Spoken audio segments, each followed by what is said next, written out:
Welcome to the Uncontested podcast, talking Oklahoma City Thunder basketball and the wider NBA.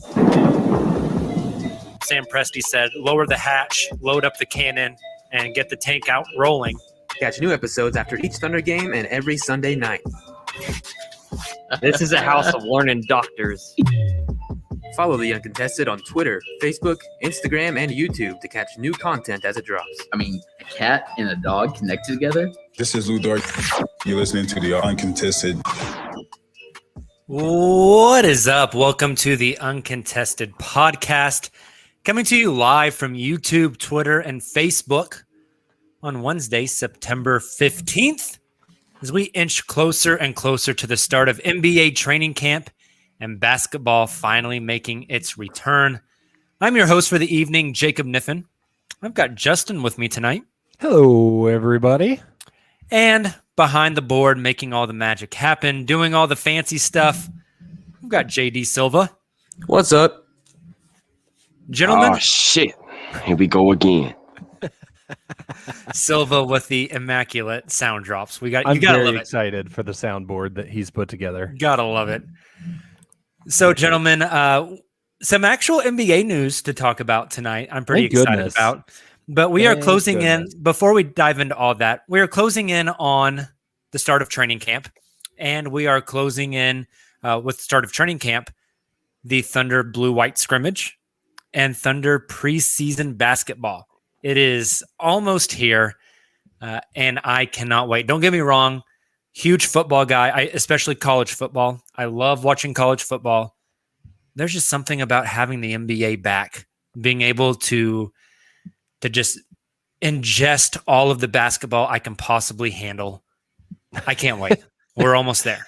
The last month of the offseason really makes me yearn for the real stuff. It's like going through a bad withdrawal. It just, we're in that moment right now where the storylines feel a little forced when they're out there. We don't have the natural drama of earlier in the summer, and we're getting close to needing that little bit of a hit to keep things going. Yeah, we need that Ben Simmons trade to drop, folks. Yes.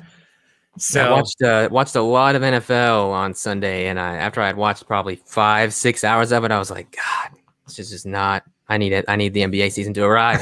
Yes. No, it's not the same. I feel that in my soul. It's exciting, though. It's around the corner. Not too long from now, we will be able to talk about player interviews at Media Day. We will be able to hopefully watch the blue-white scrimmage streamed somewhere. Traditionally, the Thunder have played the blue-white scrimmage at a local high school gym. Maybe that happens again. Maybe it doesn't because of COVID protocols and whatnot. I'm not sure what they will do. But in the past, they've tended to stream it on their social media pages. So maybe we will get to watch some basketball then. But yeah, it's going to be here before we know it. And I for one, am ready to watch some NBA because you can only watch the Poku highlights on YouTube so many times. You can only watch the same 9-minute highlight reel of Josh Giddey in Australia so many times. Or the 5 minutes of Summer League. Yeah. 5 minutes. Got one basket. The one play. Exactly. Yeah. So, but it's almost here. I'm ready for it. I'm ready to watch it. They should play the blue-white scrimmage at the downtown YMCA. That'd be pretty dope. I did really enjoy that they would do them at local high schools. Yes. To try to, I don't know, just feed back into the community. I've actually been to a few of the ones that they've done at local high schools. Humble brag. They did one in Moore after the tornado, the year after the tornado. They did one in, I think it was Newcastle, and I got to go to that one. Yep. So they did one at my alma mater, Edmond North. Oh, there you go. That was a cool one because they had like the big party for Russ outside. And then that was the first time we got to see Russ, PG, and Mello play together. And I was like, oh, I missed a lot of shots on that court. That's kind of cool. I love it. And Justin, you mentioned this last month of the offseason kind of being a drag and there's just nothing going on. You got to remember, these past 2 off seasons have been shortened. Like it's been the TLDR version. And next year, we get a full off season. Like the draft will happen in late June. We'll get free agency for like a week in July. Yep. And then we'll go all of July, all of August, all of September with nothing. That's tough. That's real tough. It's going to be very rough. Hey, maybe we'll have some exciting young players that'll just really energize us for those 3 months of nothing. Maybe we'll have more highlights, more than one play to watch over and over again. But you know what? Next early July, we will all be out in Las Vegas. I almost said LA. We will all be out in Vegas taking in Summer League and NBA free agency at the same time. And the completed Blue Wire studio. Hey. That's cool. Super dope. They had Michael Phelps in there yesterday for a podcast. Like, not too bad. It's going to be pretty awesome. I cannot wait for next summer. Going to be fun stuff. So speaking of Thunder basketball, and it's already popping in the chat here. If you're listening to the podcast version of this and you haven't joined us live on YouTube, Twitter, Facebook yet, I highly encourage you to do so. We always have a blast here, seeing everyone interact in the chat. So everyone's already talking about it. So let's dive into it, guys. A Shams Charania report that the Houston Rockets and John Wall are mutually trying to find a breakup. They're trying to find a trade that gets John Wall out of Houston. He does not want to play in Houston anymore. Justin, just initial thoughts on this report. Apparently, John Wall and the Rockets are okay with John showing up to training camp but not really playing any games and kind of riding it out a la James Harden of last year, but maybe a little more collaborative and not just so one-sided. Yeah. That I think that sums it up accurately. My first reaction is good luck. $91.7 million. That is a very large amount of money that is going to be as difficult, if not more difficult, to move than some of these, again, similar situations we've seen in recent seasons, like you just mentioned with James Harden. There was a Hollinger article. Was it that? Yeah. No, it was the same article, pardon me, from Shams, where he said sources said there are no buyout plans on the 2 years and 91.7 million remaining. So again, going back to my feelings on the trade is like, that is a lot of money to try to find somebody to eat. And that just severely limits your potential trade partners. I don't know. After I saw the note that there would not be a buyout discussed, I didn't know what to think at that point. I was like, how can this happen? Like, this is obviously a real report, but that's such a large number. And I didn't watch a lot of John Wall film or anything last year. I know he wasn't like terrible. Like there's still some John Wall in there, you know, he's not what he once was, but I just don't know. Like you can try and say, hey, this team will take a flyer on him. I don't know how you say take a flyer whenever he is making that much money. I would like to take a flyer on $41 million, please. Yeah. And that's the thing is like, that's where a number of people today mentioned OKC as a potential partner, strictly because they could get to that level of cap space and they could probably do it fairly easy. They wouldn't have to do, the Thunder could just absorb him. Exactly. And so that's why you've heard it thrown around. So I guess the elephant in the room is, do y'all think OKC makes a play for John Wall? So first, before I answer that, I think Nate Sanders in the chat brings up a great point. He says, keep in mind, OKC couldn't find a Kemba trade who is worth $10 million less. That's a great point. It's a great point. Salary matching on that limits what Houston can do considerably. I don't know if there's any team in the league that's able to salary match that. Yeah. Without completely gutting their team, and nobody's gutting their team for John Wall at this point, right? Right. With that being said, this is the Thunder MO during the rebuild. It's eat horrible contracts in return for assets. So that brings up the next question. What assets are they getting for absorbing John Wall? Well, if any. I would say you have to look at it logistically from a asset to dollar amount ratio. Yep. Right? The Thunder ate Derek Favors $10 million, and they got a protected first round pick. Yep. To eat John Wall's $90 million, if you just kept the ratio the same, 9 first round picks. That's not happening, obviously. Now, the no buyout thing fascinates me.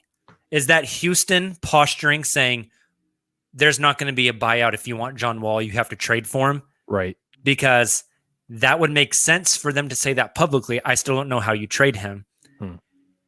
Part of me thinks, and there's obviously bias in my thinking here, right?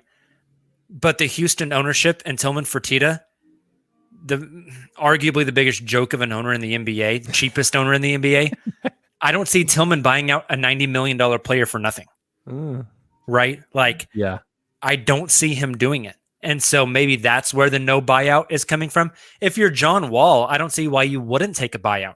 You mean I can pocket $90 million of cash? Hell, I'll take $80 million of cash, and then I can go play for whoever I want and compete for a title.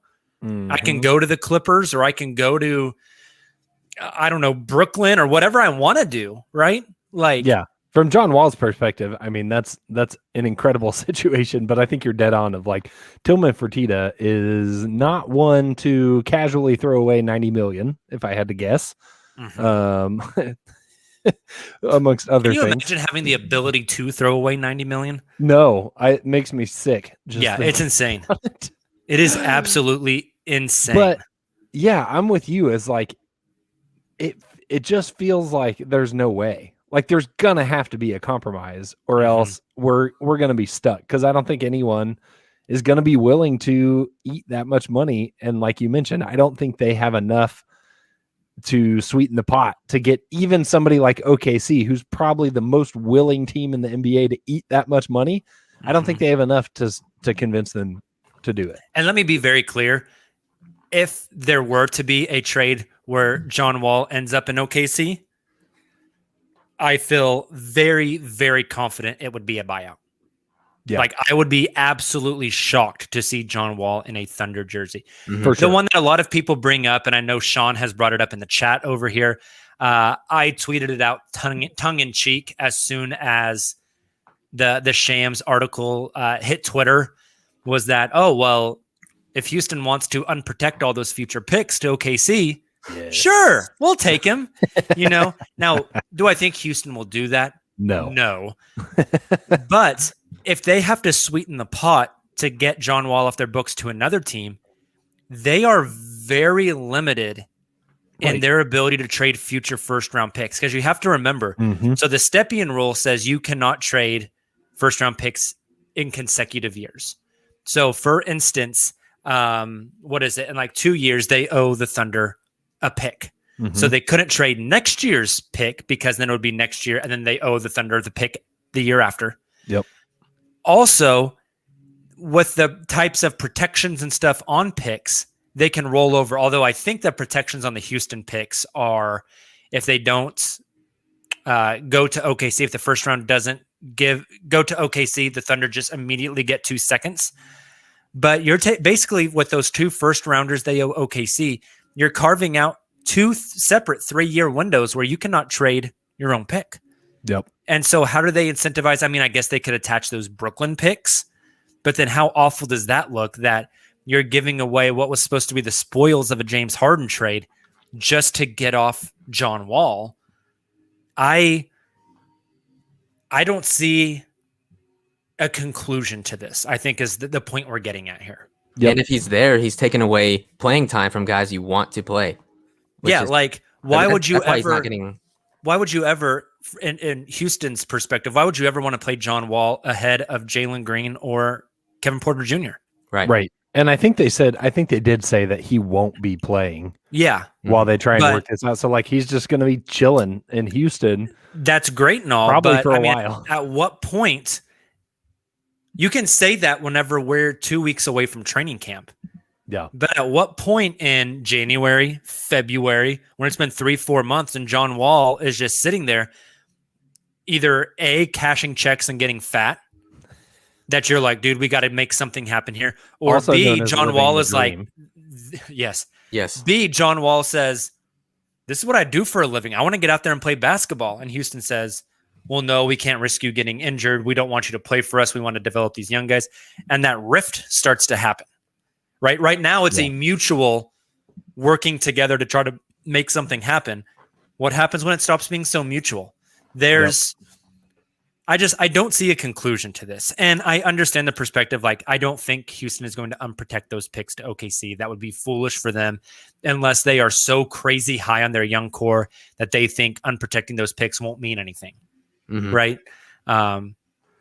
And if that's the case, shit, go ahead and unprotect them. Houston, be my guest. Let's Be roll my that guest. dice. Right. But it's just, I don't know. I don't see the conclusion. I don't see how we get to a point where John Wall is on another team unless Houston decides to buy him out. Exactly. Yep. And most teams have a good point guard, or at least one that they expect will be good at some point, you know? Mm-hmm. And looking back on it all, it's like Houston is struggling to color inside the lines of a coloring book. Meanwhile, Sam Presti is playing 6D alien chess. I mean, look at what Houston's done. They traded Chris Paul, 2 picks and 2 swaps for Russell Westbrook. Yep. They traded Russell Westbrook for John Wall and a first.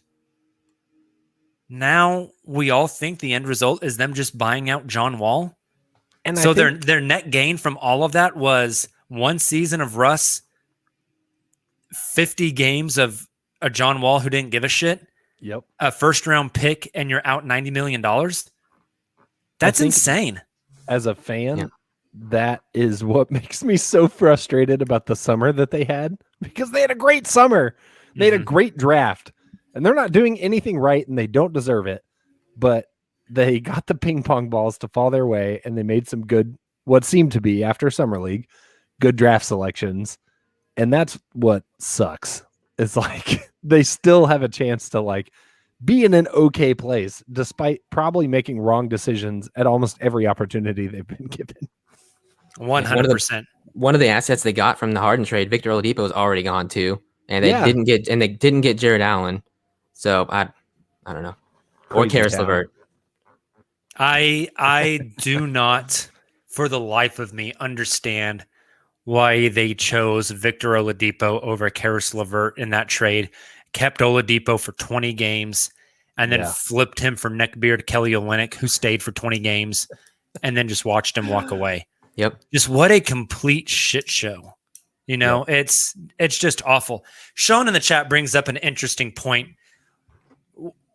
If Houston was willing to unprotect, maybe not all those picks, but some of them, would you be willing to send young guys back to Houston, including a guy like Poku? That's a good question. I mean, Um, I know biasly, like I'm very, very high on Poku. I think a lot Sure. of Thunder fans are very high on Poku. Mhm. But are you willing to roll the dice there on trading off a guy that has some potential right. for a chance at multiple chances at a really high draft pick? It's a hard question of one, the classic phrase, a bird in the hand is worth 2 in the bush. I have no clue what that means. Me either. Well, as the resident It sounds mildly the resident- provocative. old It's a teaching person on moment. this episode right now, back in my day, no, what it means is like, if you've got a prospect that is a guy, like he's shows promise, that's worth more than like 2 future firsts, because you already know you got a guy, whereas those 2 future firsts could be both busts. So like the Family Guy thing where he says, the mystery box could be anything. That's what you're telling me? Yeah, Don't take the basically. mystery box? uh-huh Okay. basically that. So that's where it gets interesting. Is like there. I guess how confident do you feel about the future of the young guy in question, whether that's Poku or somebody else? And how confident does Houston feel about one of those young guys? Like from that perspective of, they're giving up the mystical opportunity that lies ahead, the mystery box. They're giving up the mystery box for a young prospect. And as soon as you give up the mystery box, you take all the possibilities away and it becomes something concrete. All that to say, the one reason I could see that potentially happening, do I think it's going to happen? No, that's my caveat. But the way I could see it potentially happening is like Sam Presti definitely seems like he is not afraid to just like kick the can down the road. Definitely. Just keep looking further and further into the future. And by the time the Thunder, use their picks and put a contending roster together, we'll all be dead. So we have that to look forward to. Yeah, it's fascinating. And I think you have to look at it from Houston's perspective, like you mentioned, Justin, on you could send them young players, right? But how much do they value those young players versus the mystery box? Versus their own picks, right? Like I think Thunder fans would say, oh, send them Teo and Baisley. I don't think Teo and Baisley move the needle. Not at all. Right? Nope. I think what moves the needle to get those picks unprotected is you eat John Wall's contract and send back like a Josh Giddey. Yep. And I don't think either side is really interested in that. Correct. Right? Yep. Can you imagine the very specific hell of us seeing Şengün succeed there and people from Houston shit talking us and then Poku also being there and succeeding? I could not deal with the that. trade for picks, Poku turns into an all-star. Yeah. And we all just shrivel up and die. You mean the Thunder trading a future all-star / Hall of Famer to Houston for draft picks that don't pan out? Don't do it. Never heard of that one before. Don't you dare speak ill of Steven Adams and Jeremy Lamb. I had such high hopes for Jeremy. Oh, Jeremy. Me too. So fun fact, I know I've mentioned this to y'all now. I'm sorry. I'm going to cut you off real quick. Okay. Now that the Thunder did not get James Bouknight, next Jeremy Lamb. Okay, continue. I was going to say, back in the day, I had a Twitter account that was @PlayJeremyLamb. And that was all that I tweeted was whether or not Jeremy Lamb played. And so I'm with you. I was a big believer in Jeremy Lamb. This is why we have you on the podcast, Justin. Thank you. 100%. Jeremy Lamb was in my DMs once upon a time, asking me where to get tattooed at in Oklahoma City. I was going to say, you trying to get the pipe? Classic Whatever. DM. Anytime I DM somebody, typically I lead with you trying to get the pipe. That's how you got me to join the podcast, actually. 100%. I said, why, yes, I am.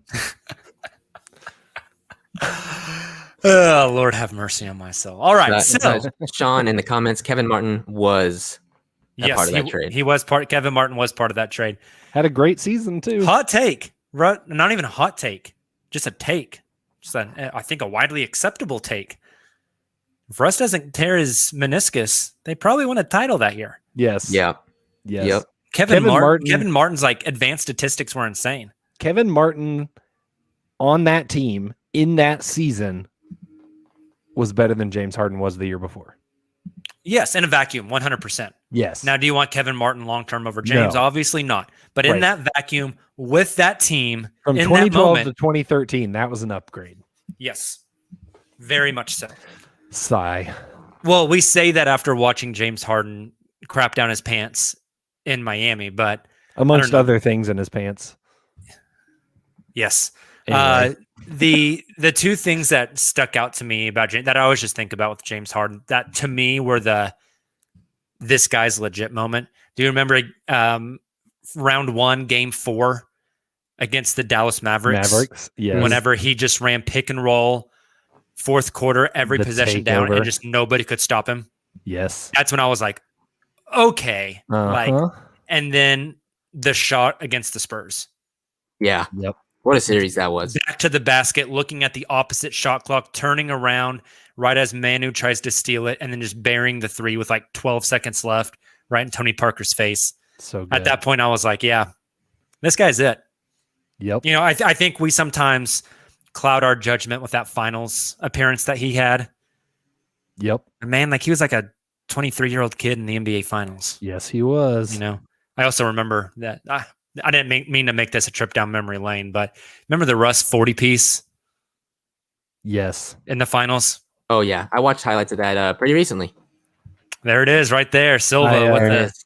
with I the came- image. I came home and No, that's just. I That was made Justin. My bad. I made that while I was watching that game back in the day. Yeah. Still have that saved. Oh, It the was memories. a thing of beauty. I still have. I don't know if anybody that listens to our podcast will know about this, or if you guys know about this, but I want to say it was a playoff game. You know how sometimes they'll just give out swag at the door, like a koozie or a bobblehead. Yeah. I got the Skull Candy headphone brand bandana. Yes. The red bandana that says "Fear the Beard." Yes, I Mhm. have mine too. Yep, I still have mine. Very cool. Heck yes. Very cool. All right, gentlemen. Well, enough John Wall trade talk. Even though we Amen. got a little off track there. Let's talk the Oklahoma City Blue. They have officially announced their schedule release. I think they are going to have 7 games on the same day as OKC Thunder games. So we'll get back-to-backs. The OKC Blue this year playing in the Paycom, what is it, Paycom Center, Paycom Arena? Paycom Center, yes. The Paycom Center, because Gotta the Cox practice Convention that. Center no longer exists. It's now like a movie production place, which is actually kind of dope. Mm-hmm. Rats laughing in the chat says JV Thunder. I think that's perfect. Yep. They play the early game. The varsity squad plays the late game. That's Yes. exactly what it is. But pretty cool. We're going to get 7 back-to-backs on the same day. I think it's actually 15. Are you sure? I don't know. Yes. I don't have the numbers in front of me. This is I've got an article pulled up from Joe Okay. Masato today. It says There you go. includes 15 home games scheduled on the same day as a Thunder home game. Oh, okay. I thought there was 15 total home games and 7 of them were the back-to-backs. My bad. Maybe it's I don't know. I don't know where I got that number from. I just pulled 7 out of my ass because it sounded nice. Sounds like a good number. Yes, Facts are irrelevant these If you days. say it confidently, then it's true. 100%. So now So it's on the internet, which makes it double Yeah. true. quote me away. Quote me away. So the Blue season is going to be fascinating. We know that Aaron Wiggins will be on the OKC Blue team. The Thunder have just signed, and his name has already escaped me. Who's got it? Paul Watson. Paul Watson Jr., 26-year-old wing shooter who I like how was, confident you are about all of this. Yes, he was on a 2-way with Toronto last year, if I recall correctly. Interesting. In order to get him on a 2-way, the Thunder had to waive Josh Hall. Not super surprised there. Yep. This is is what my it is. favorite little anecdote. This comes from our pals over at SI Thunder, our boy Nick and the boys. Silva's not part of SI Thunder. Oh, Yes. First Silva- story's not out. First story's Sil- not out yet, but I Okay. will be writing for SI Thunder with the Silva the and the boys then. Nick can suck it because he's not here. So in the Yeah, article, take that, Nick. love you, Nick. In the article about Paul Watson Jr., it says he played his best game of his NBA career in April against the Magic, where he led the Raptors to a win behind 30 points on 8 made threes. I remember that game. The very next game, he shot 0 of 10 against the Thunder. Hey, Perfect. shooters got to shoot. Shooters He got to knew- shoot. He knew he was coming here. That's Yep. right. Yep. Well, you think if he was coming here, he would have put on a show for Sam Well, Presti. he was Well, you know what? auditioning for the Tank Squad is what he was doing. I love it. Other players who will be spending a lot of time with the OKC Blue, newly signed Thunder rookie Vit Krejci. Nice. It's going to be interesting. I don't know if I pronounced that right either. I Nailed don't but, know if you did, but it sounded nice. Eastern It is. European names are difficult. Apologies Krejci. if I did mispronounce it. I don't mean to be offensive at all. But interesting because he fits the Thunder mold of what they're trying to do. Yep. Very tall, long wing who can handle the ball, who can make reads, make passes, can kind of lead a team, has a little bit of offensive juice to him, maybe not overly athletic. He's going to get a lot of burn with that Blue squad. I think that is equally fascinating. So that led me to thinking Thunder are just riddled with young guys on the main roster. How many of those young guys do you think are going to see G League burn? So let's go down the list of guys who could possibly make an appearance with the OKC Blue. No, I'm not saying like, oh, they make one appearance with the Blue because maybe they're rehabbing and the Thunder want to get them some extra reps, but like legit go down for development purposes. Okay, so let's start with this year's rookies. Do Josh Giddey or Trey Mann, either of them play G League minutes this season? I could see. Oh man. And this is kind of difficult yeah. because if it was still the Tulsa 66ers, I think this is a very different question. But the fact that they're playing in the same arena using the same locker rooms. Exactly. It's so easy to say, hey, Trey Mann, you're probably only going to play 5 or 10 minutes tonight. So go get some burn earlier on in the day with the Blue and then switch jerseys and then come out for the Thunder.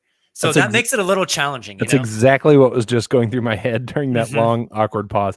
I think I could see both of them at different points. I don't know if Giddey gets a ton, but I could very much see him playing for the Blue in that exact scenario that you just described. Interesting. Silva, you think Giddey gets G League burn? Giddey, I have a harder time with that. I think. I think if Baisley plays like super well, maybe then something like that, like he gets like pushed out of the lineup. They could play next to each other, but still, Trey Mann, I could definitely see him playing there since we have so many good guards and wings. Ty Jerome, Teo Maladon, Lou Dort, Shea, of course. So I could see him struggling to find minutes there, and Presti being like, "Hey, just come to the arena a little bit earlier and play a game and be as easy as that." That's kind of where I'm at. I don't see Giddey playing for the Blue unless he's like really bad. If he's like really bad, I could see him playing for the Blue. I don't know. There's something that just feels like Presti does love the Blue, and they love the Blues coach. Exactly. Who actually bumped up and was an assistant coach with the Thunder towards the end of the season, Grant Gibbs. Great guy, by the way. I don't think that the Thunder think of the Blue like we think of the Blue, or like the average fan thinks of the Blue. Like it's not a pejorative. It's not a demerit. It's not a black mark that you got sent to the Blue. It's just extra burn. And I think that like that's all it is. And so if at any point, like I could see a scenario where Josh Giddey gets some extra burn, like maybe he's out of the rotation a little bit for a couple weeks, like, playing a few minutes here and there, but like, let's go have you like run the show. You've learned the offense. You've gone through training camp. You're understanding the concepts. Let's go see it in practice. What does it look like when you run a unit for 30 minutes? Yeah. And go let them try it out and see how it goes, and do that in a G League uniform, and then come back and see what happens on the NBA floor with the same scenario. The one caveat on that is I think with where the Thunder are at this season, it doesn't matter if he gets experimental in the NBA games, because you don't really care about the results necessarily. So like, you may not have to send him to the Blue to say, hey, go run the team for 30 minutes. You could just do that against the Brooklyn Nets, and that would be fine. See, that's kind of where I'm at as well, Justin, is I think with guys like Giddey, they're going to say, we want to experiment and we want to just try shit and see what happens.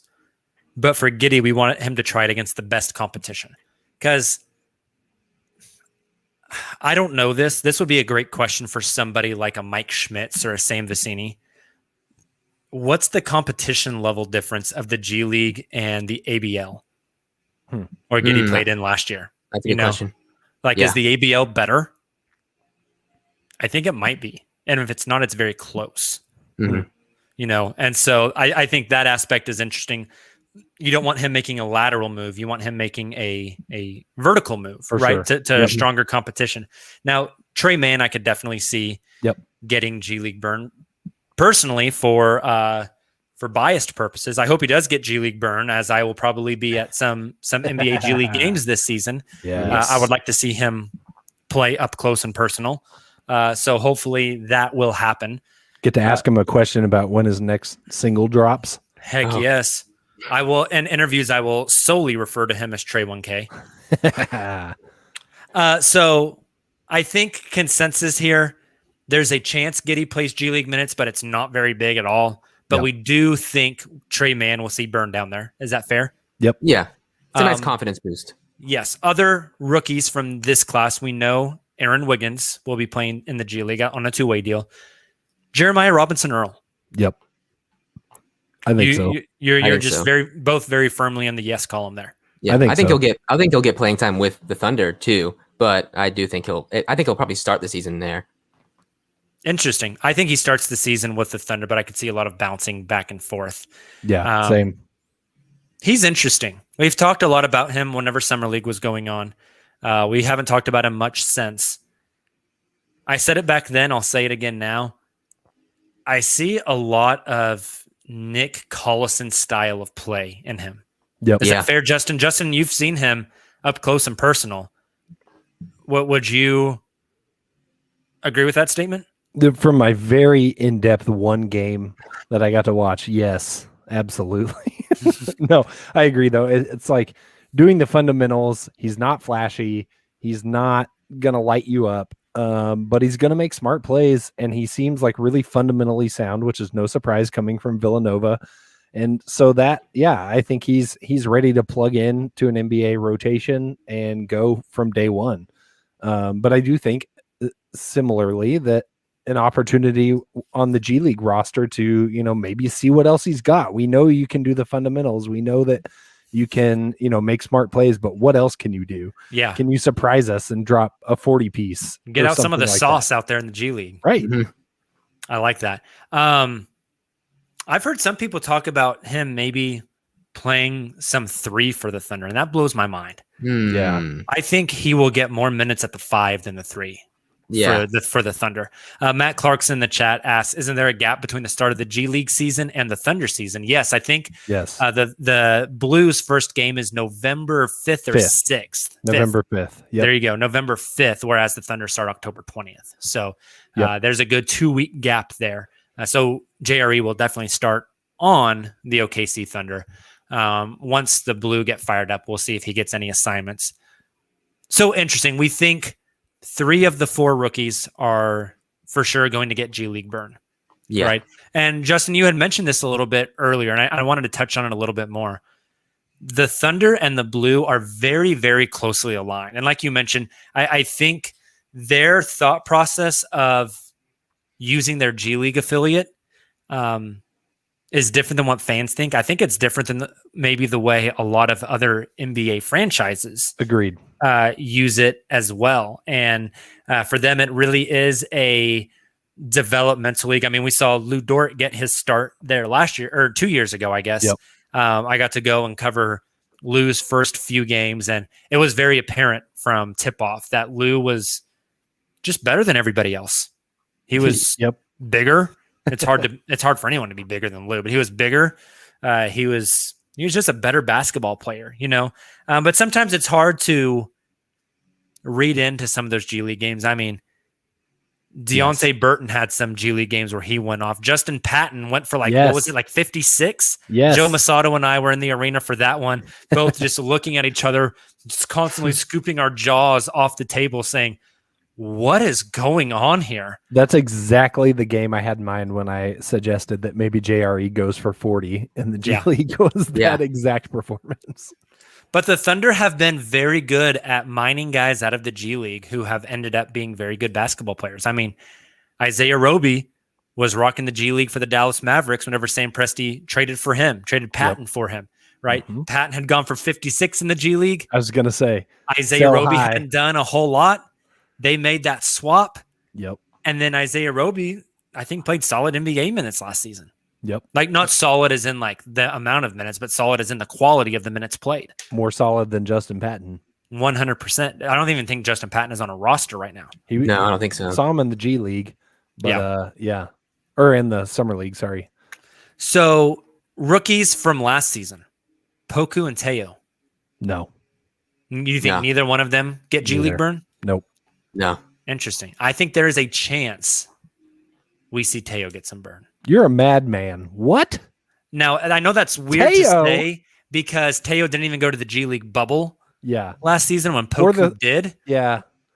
So crazy. But Teo did go to Summer League and Poku did not. But Teo was clearly like most often the best player on the floor at Summer League. It felt like. Yes, very much so. But what if Ty Jerome earns the minutes over Teo? No, you're and high. Teo doesn't get a lot of burn. Do they No. then give him a No, G League assignment? none of those things are I going to don't happen. think so. You're I don't You so don't, you don't high. think you don't think Ty Jerome is going to get minutes over Teo? You're so high on Ty Jerome. I love Can they it. not? I know I am, but I mean, I don't know. I don't know. No, I don't think there's any chance. Here's that the Teo thing that, goes to the like- G League because Okay. Ty I think they Jerome both can That's get fair. minutes. there's just so many guards on this team. I don't disagree there, but I don't think it culminates in Teo going to the G League. Let me tell you something. Like Teo is Go on. like vanilla froyo.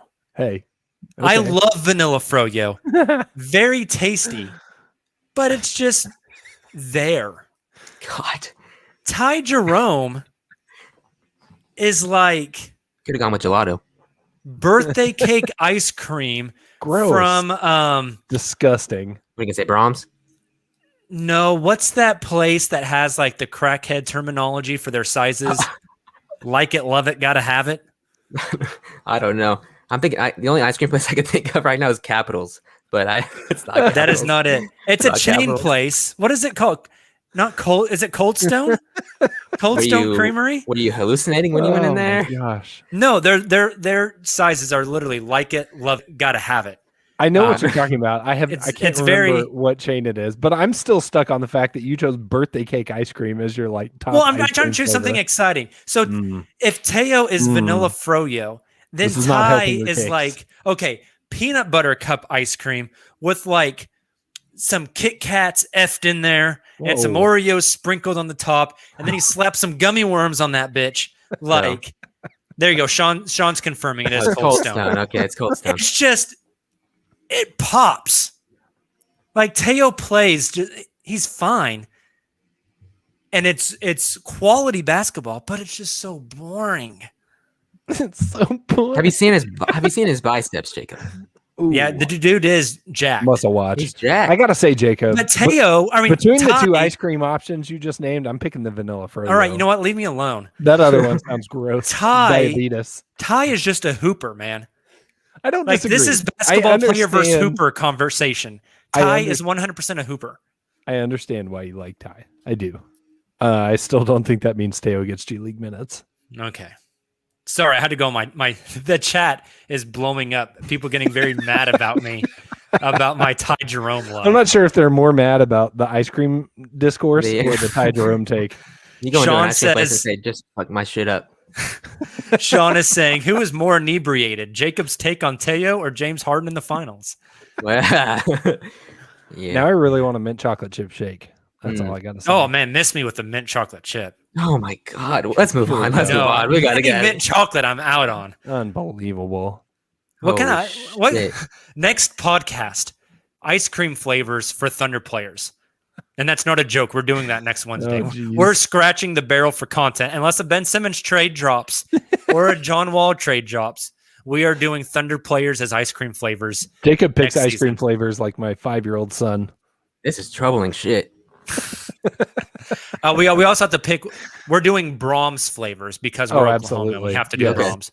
Okay. There's no Does other choice. Brahms extend down to your neck of the woods, Justin? There's one less than a half mile from my house. Hell yeah, dude, that's Yep. dangerous. Mm-hmm. It is Brahms? indeed. Underrated chicken at Brahms. It's not bad. You ever get that And they chicken have the, club like- sandwich? I have Well, before. They have like the giant chicken dinner that comes with a cup of chocolate pudding for some reason. Yeah. Yeah. That's not, they're not, what other fast food chain serving you chocolate pudding? And they give you like a really hard roll. It's fine. It adds character to it. I was going to say, Also, that's the Brahms the only barbecue thing, sauce, very underrated. only thing that keeps me from going to Brahms more is knowing that it's going to take a minimum of 27 minutes to go through the drive-through. Really? I know that's The, the the truth. one I live by is like 2 minutes and I'm out, which is bad. That's really mythical. bad. Yeah. Yeah. Now Whataburger, it's a 40-minute wait. Oh, yeah. minimum. But Oh yeah, All right, Whataburger well. is very okay. So sorry for We'll our have to- random we'll have ice to cream revisit fast food this. takes. Yes, yeah. Thunder Players is ice cream. Yeah, Thunder Players ice cream flavors next week. Book it. yeah. Schedule, Okay. schedule 9 p.m. Wednesday night, uncontested live stream. Come I'll join bring us. I'll bring the Twilight Zone music for your takes on that. There we go. Hey, also, if us three are on that show, you have to show up to the live stream with your Brahms. Okay. We all know Noted. we live close to one. This Yep. is true. Silva just said there's one within a mile of him. I have to leave Justin an said hour one. before the show starts. Get in line at 7 p.m. Hey, just DoorDash it. Oh, that's the epitome of DoorDashing lazy. ice cream seems like a very DoorDashing poor a choice. milkshake. Be a I've done $40 it before. tip. Don't get me wrong. Okay, so other Thunder players that might make G League appearances. No Shea, no Dort. Darius Mhm. Baisley. Oh God! If he's in the G League, Justin is making this noise on Darius Baisley, but not on on Teo Maladone. I don't think either of them go to the G League. You don't think Baisley will either? No. Silva? I will say if Baze is in the G League, then adios in the offseason. Yeah. If he is in the G League, it is bad news Bears for sure. Agreed. For Yes. sure. Okay, I gotta ask it, and I swear to God, Justin, I will kick you off the podcast and the live stream and my life. Oh, God. Ty Jerome make any appearance in the G League? No. Okay, thank you. I was so scared. No, he's not. Sean keeps mentioning Charlie Brown Jr. in the chat. Hot take. I don't care where Charlie Brown Jr. plays. Yeah, that's kind of. I said yes, and then I thought about it more, and I was like, eh. I just don't care. No. Right. Yeah, I kind of feel like I don't know. I don't know. That's the thing about the Thunders. I feel like they don't send. I don't know. Like it feels like they send people to the G League that they like actually care about their development, and I just don't know if Charlie Brown Jr. is in that bucket. I don't know. Yeah. Hot take, maybe, but I do not care about Charlie Brown Jr. as a basketball player. yes. Is that Sure fair? I'm sure Is he's that a rude? nice guy. He seems like a nice guy. Yeah, I love his hair. That's something. That's about it. And his name. Matt says Charlie Brown Jr. 100% getting cut for numbers. That's true. Sean asking, does Gabriel Deck get G League minutes? No. I don't think so either. If he was going to play in the G League, he might as well just go back to Europe, right? I was going to say, Yes. if they try to send him to the G League, it feels like He's out. His would, agent's gonna be pissed. burn the building down. on the Yeah. way. Well, his agent can't be too pissed after how much money he got. Oh yeah. True. Gabriel Deck, an underrated trade candidate? Maybe. Yeah. Okay. Yeah. I think I don't Deck know. I and think he's Kenrich got to show. Williams- I think he's got to show a little more on the court before he's like solid trade bait. Yeah. I wonder how many GMs watched him in the Olympics. I also think Kenrich Williams is a great trade candidate, even though I think the team loves him. Yep. Yeah. For his I hope we leadership. keep him. I hope he's one of the veterans we keep around for a while. He's good. Again, another hooper. Agreed. Kenrich Williams is the bigger Ty Jerome. Oh. Sean's saying Ty Jerome is the underrated trade bait. Get out of here. It's not. Yeah. He's just I have wondered what messing his. with you now. I've wondered what his future will be like. You know, in like where will he be in 2 years? I don't know. Hey, if you try and draw Ty Jerome from memory, do you think it looks like me? Like how close do you think? Oh, yes. It's not far off. No. A little bit. You're little bit. Ty Jerome and Nick is Denny Advia. Oh my god. Nick is yeah. 100% Denny Avdia. Yeah. It's kind of creepy. That's amazing. I love that very much. We don't have any other NBA lookalikes, I don't think. No, no, we do not. No. I did get called Sean Bradley a lot in high school. I love it. Hey, you could get some really shitty tattoos and grow out your hair, and you boy. could be like Robert Swift. Oh god. Did you ever read that article a few years ago about like what happened to him? And he was like Wasn't living he in like strung out on drugs and stuff? like living in a foreclosed house with like weapons everywhere and like had like a Hummer or a tank or something. I'd like to know where he was on January 6th. Oh boy. Oh. Let's move on. What else do we have to talk about? Silva, tell us about Shea Gilgeous-Alexander and rich people things. I like Of this better. course. I saw a neat story today by GQ. It was Tyler Tynes wrote this story. There's our handsome fella, Shea Gilgis Alexander. It talks about it's like a profile on what he's doing these days. He talks about his love for fashion. He says basketball and fashion are his 1A and 1B in life. It's just a way he likes to express himself. He's generally like talks about himself as like almost a hermit. Like he doesn't like to go out, but when he does go out, he wants to express himself via fashion. So definitely want to recommend checking this out on GQ. I wanted to specifically highlight a little piece here about the Thunder because it was super nice. We haven't heard him comment on this a ton, at least as of late. So let's see. I did see a quote from this article where he said that he wants to be one of the best point guards to ever play. I love Hey. that confidence. Superstar Reggie Jackson also said that at Oh, one boy. point in time. Classic. Yeah, Shea refers to himself as the he wants to be like he calls himself the Black Steve Nash at the very end of this piece, which I thought was cool. Fuck yeah, I love that. Yes. I know we don't say the F word on the podcast Yeah, much, yeah. but that just made me so happy. Yep. This is the quote. The Canada ties. Woo! Oh, dude, it's so cool. Yeah, read the story. It's not too long. Silva, it's really good. Get a liquid version of that quote so I can just straight into the bloodstream. Oh my god. I want it. Oh my god. All right, the quote I wanted to point out from this about OKC, commenting on if he was surprised when he was traded to OKC from the Clippers after one season. He says, quote, "But it was surprising. It showed me at the end of the day that the NBA is a business, and that's what it comes down to. My job is to play basketball. That's what I get paid to do, right? Whatever city that's in, it won't matter. I'm just blessed that it's in OKC. Feels good. There Feels you good. go. Love it. Aw. What's up with the Thunder superstar point guards and fashion? High fashion. Yeah. Love They got a type. Yep. And I know you guys Cam saw. Presti's a sharp dressed man. Yes. Yep. I know you guys saw the Insta post with Shea and Russ at. Oh yes. I'm going to be real honest with you guys. I don't know what that thing was in New York.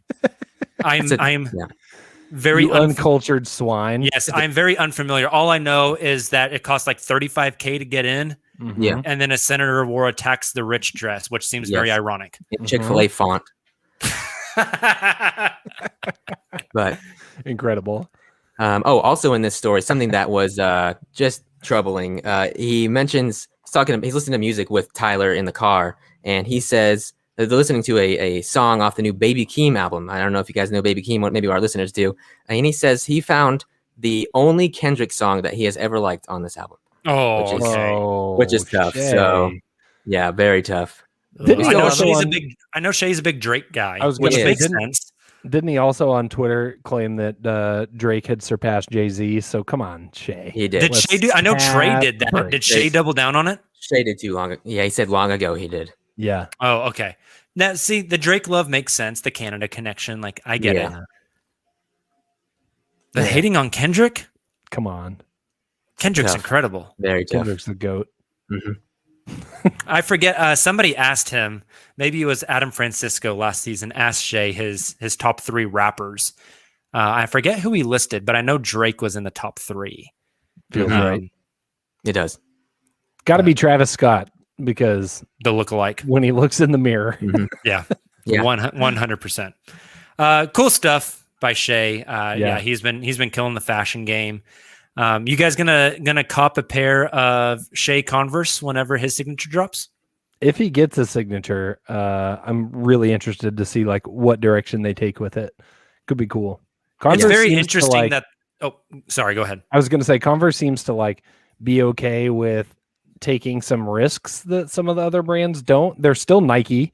The guy that designed the shoe that he was wearing this last season also used to be a designer for the Kobe line, which we know that Shea loves. So like Giddy they've also got some credentials behind the Converse line. So I'm interested to see what they do with it.